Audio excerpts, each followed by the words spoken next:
The Good Reading Podcast is brought to you by LuxuryRead, the monthly book subscription that pairs a new release book with a pampering gift delivered to your door. There are new books every month and 9 genres to choose from. Why not spoil yourself or give the gift of a LuxuryRead subscription today? Visit luxury.com.au to find out how. When we think about risk, if we think about it at all, we tend to treat it as an individual act, a choice each of us makes to climb a mountain, to become a soldier. Or risk is something we let others manage, whether in finance or government. We push risk aside, insisting that total safety is an unqualified good. We expect fear to be solved with money, but the more prosperous we become, the more anxious and depressed. We insure our lives and property, even as we destroy the planet's future. We have fewer children who we try harder to protect, even as we poison them with worry. Do we even notice that we have entirely overcomplicated everything? How do we live stronger and better as individuals, families, and communities? These were the questions I had in mind when we left the first phase of Trump's America in early 2017. I thought my queries would fade with time and distance. As it turned out, we landed in a place that helped me answer them. Hello, and a very warm welcome to the Good Reading Podcast. My name's Greg Dobbs. Damien Cave is the Australian Bureau Chief for the New York Times.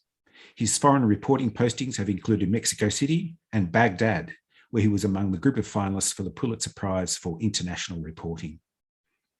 Damien grew up in Massachusetts, USA, and has been living in Sydney with his wife and 2 children since 2017.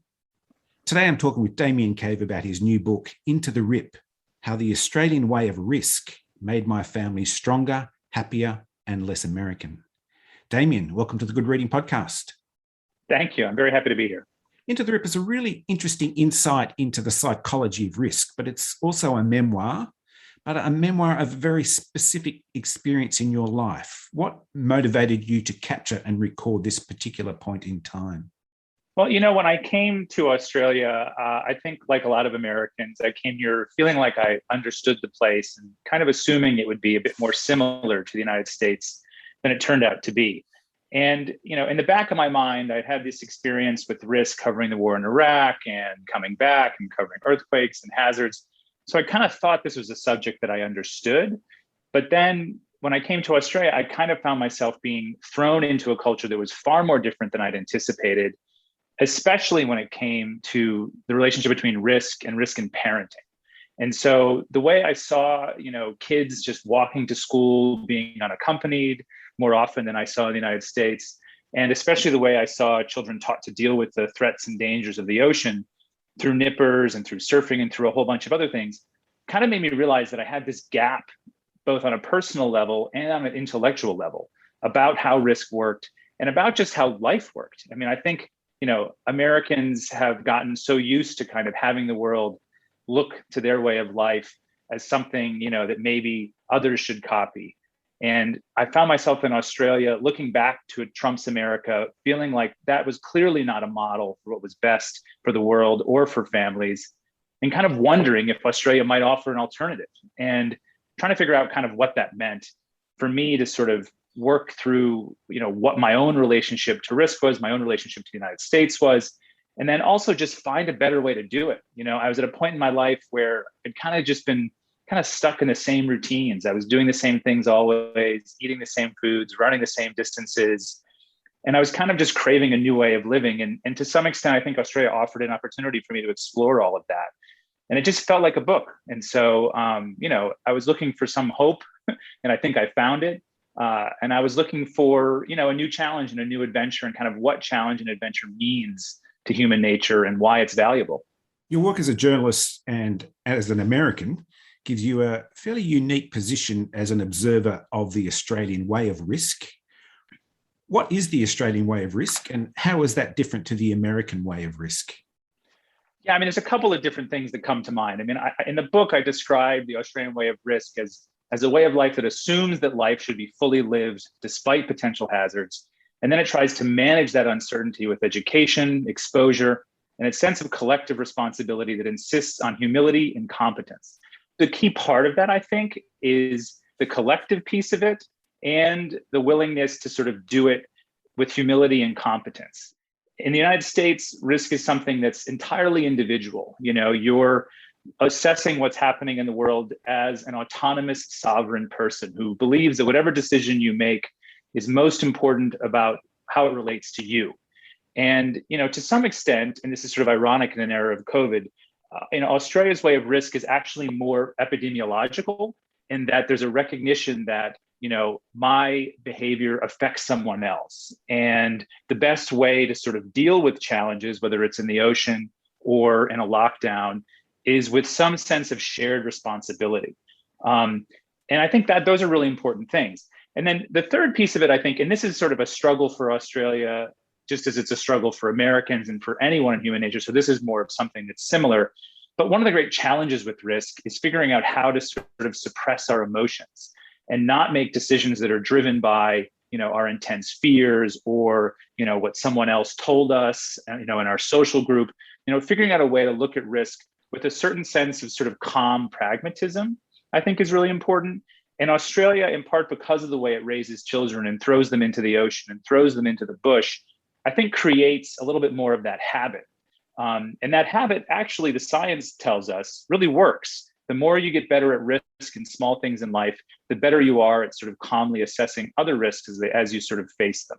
So I think all of that sort of combines into what I would say is, I guess, a calmer, generally, with exceptions, but generally a calmer, more collective, and more experiential sense of risk that recognizes that, we're only as good at dealing with risk as we are at working with each other and trying to think of each other as we face these challenges. And I gather you experienced a lot of this through your engagement with the institution of nippers. And I think most Australians know what nippers are, but for those who don't, it's basically young surf lifesavers in training. Was that something you were already familiar with? And where did that experience lead you?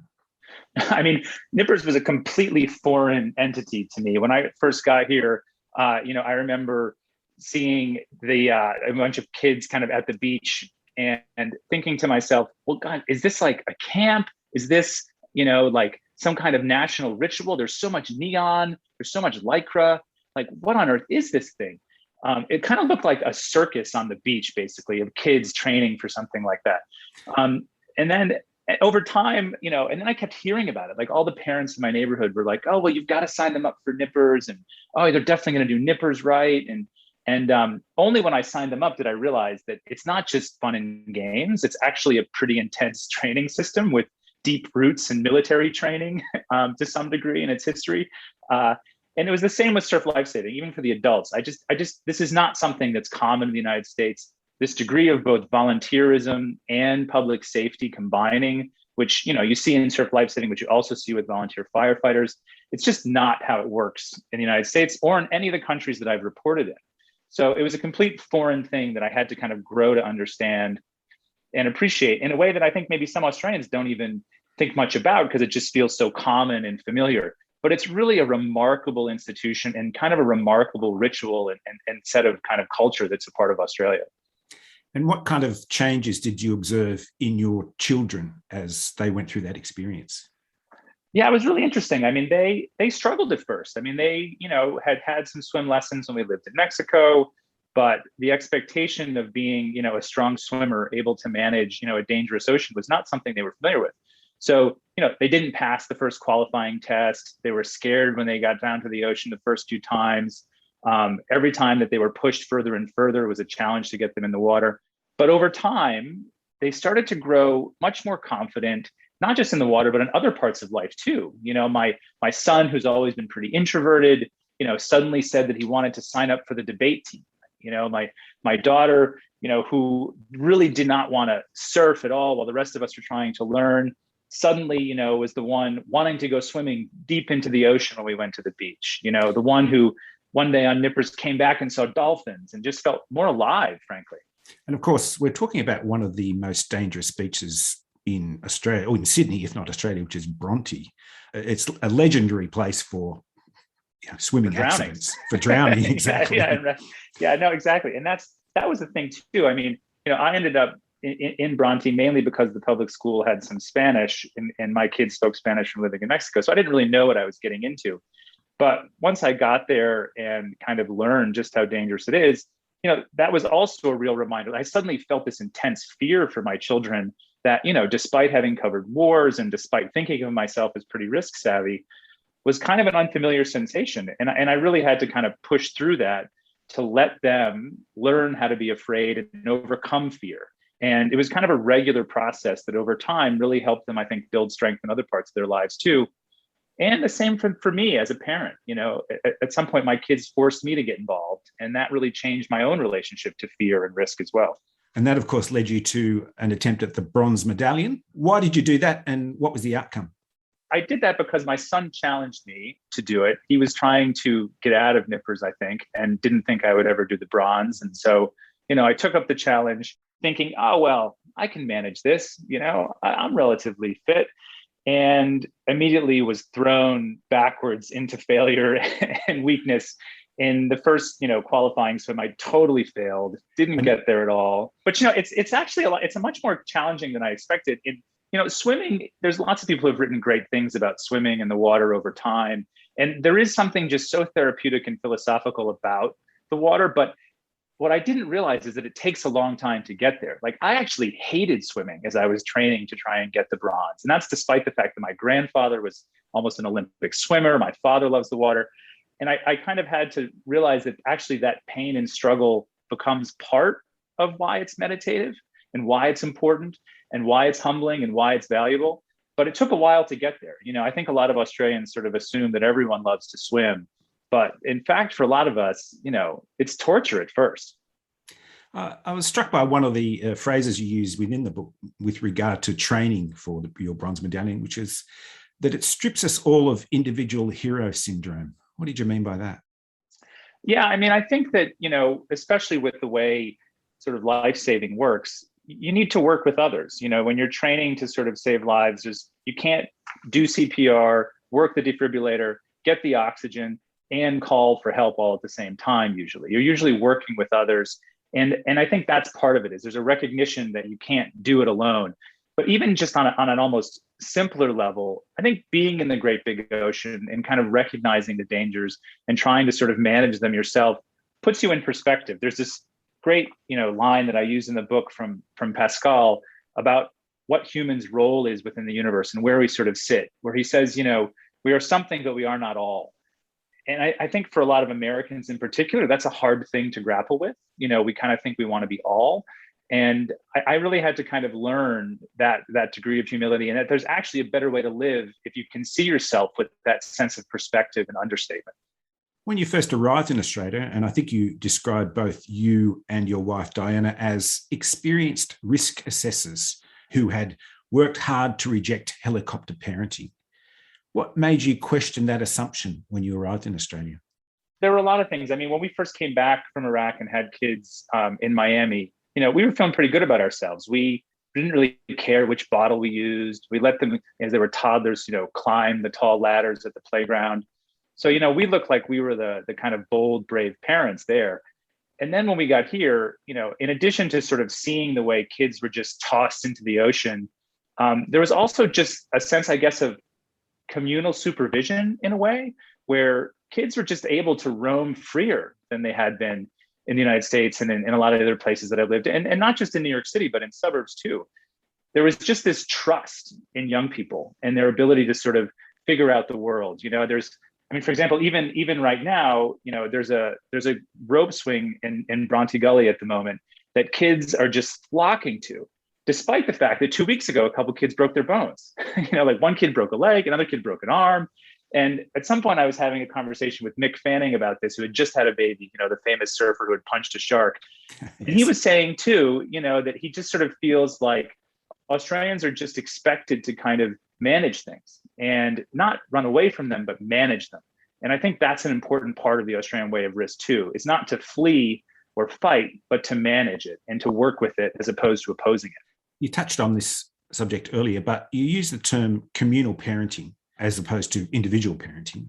What is that exactly, and how did it manifest itself for you here in Australia? Well, part of it is what I was just describing in terms of, the kids sort of roaming free. And part of the reason they can do that is, there are parents who will tell me, hey, I saw Baz down at the park, he was doing X, Y, and Z. And so there's a sense of sort of collective sharing of parenting, which happens in any small community maybe, but it's much more common, I think, in an urban environment in Australia than it is in the United States or in other places. So that's part of it. But then also, and it's sort of built in even to the way Nippers works, where parents are expected to participate. You're expected to be either on the sand helping kids get in the water, or if you're in the water, you're trying to protect them from drowning. And I had to sort of let my kids be taken care of by the parents of their friends, and to just accept and trust them that they were going to be okay, and that they were going to be responsible for my children the same way they would be responsible for their own. And it was frightening, but also extremely liberating. And it just gave me like a sense of community that frankly, I haven't felt anywhere else. There's also quite a bit of discussion about self-esteem and the self-esteem movement in this book. And at times you're quite critical of this self-esteem movement. What is the problem with the self-esteem movement as you see it? Well, it's fascinating. I mean, the self-esteem movement became so popular in the United States that it was sort of like the air you breathe. It was everywhere when I was growing up. And I didn't really think about it at the time, but the more I kind of researched both the history of it and the way it sort of played out in the United States in particular, but elsewhere too, I started to realize that it kind of has things backwards. The whole idea of self-esteem is that if you tell people that they need to feel good, or that they're beautiful, or that they're smart, or that they're wonderful, that will motivate them to do well. When in fact, it's the opposite. Doing well actually gives you self-esteem. You can't have self-esteem without doing things well. And this is, I think, another way that sort of Australia stands out. When you think of something like Nippers and Surf Lifesaving, where the goal is to be proficient, the goal is to be skilled in doing. And by being skilled in doing, that's actually how we build confidence. You can say however much you want, oh, you're wonderful, or you're so smart, or you're so this, but most of the time we see through it. And we recognize that that's just sort of platitudes, and that's not actually what makes us feel better. In fact, sometimes it makes people narcissistic. Sometimes it makes people depressed. There are a whole bunch of problems that come from just telling people nice things about themselves without actually helping them become masterers and managers of the life that they live. And that's really the path that needs to change. You actually use the phrase, self-esteem is the result of successful action. Yeah, it's basically, it's a little bit of like what I saw with my kids with Nippers, where, they were very insecure and lacking confidence when they got started.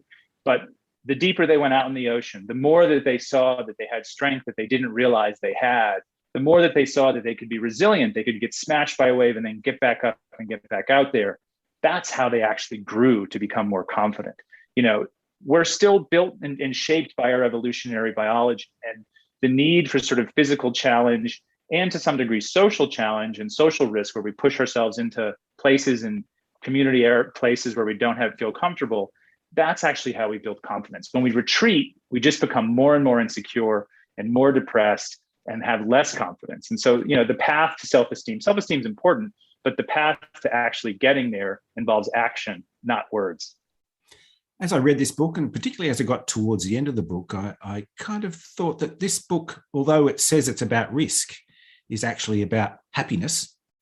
And I wanted to ask you what you think the ingredients of happiness are, and have they changed with your experience of life in Australia? Yeah, I'm so glad that you picked up on that, because I do think that's a big part of the book. I think at the end of the day, what motivated me to write this book is maybe I wasn't as happy as I could be, or I should be, or I wanted to be. And neither was the world. I sort of feel like I had seen such a breakdown in community and a breakdown in just an ability to work together in the United States. And it kind of broke my heart. And, in the process of doing this book and of really throwing myself into Australia, I started to feel like I found at least maybe a path back. And what I kind of discovered is it's not necessarily the big things. It's not the things we like to talk about. It's not who we vote for. It's not, how much money we give to charity. Sometimes it's the really small things that you do with your family and your community. It's the willingness to try something totally new that makes you connect with someone that you wouldn't have otherwise connected with. It's the ability to be a novice at something and recognize that, maybe humility is a better way to approach new things, but that also there's a thrill to being a beginner. And it's being a model for our children, not just telling them what to do, not just telling them to be resilient, but actually trying to show what that's like in our own lives. And when you do that, even on a small scale, I think it can make you a lot happier. It certainly did for me and my family. I think we feel both less American, more Australian, and happier than we probably felt at any point in our lives. And I'm really grateful to Australia for showing me that.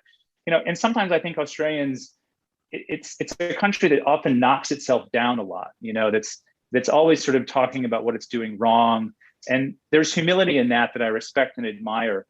But there are also models all throughout the society that really offer a path back to what I think is what we all need, which is to choose optimism, to choose adventure, to choose working with other people we love and people we don't even know. And so maybe Australia and the whole world can just, hopefully in this book, find a little way back to some of those core principles. And sometimes they're right around the corner, or in my case, just down the road at the beach. It's a really nice observation to make, Damien. And I've just got one final question for you. Now that you've undergone at least some of the Australian initiation rituals, have you been rechristened as Damo? Oh, completely. I'm glad you asked that too. It's funny, in the group of dads that I play on a terrible basketball team with, I've noticed just recently, actually, that they no longer call me Damien. It's Damo all the time. And especially now, I think with the book, that's pretty much the only thing I'm going to be called from now on. I think it's a pretty good position to be in. Yeah. Damien, thanks so much for joining me on the Good Reading Podcast. Thank you so much. I've been talking to Damien Cave about his new book, Into the Rip: How the Australian Way of Risk Made My Family Stronger, Happier, and Less American. It's published by Simon & Schuster and is available at goodreadingmagazine.com.au.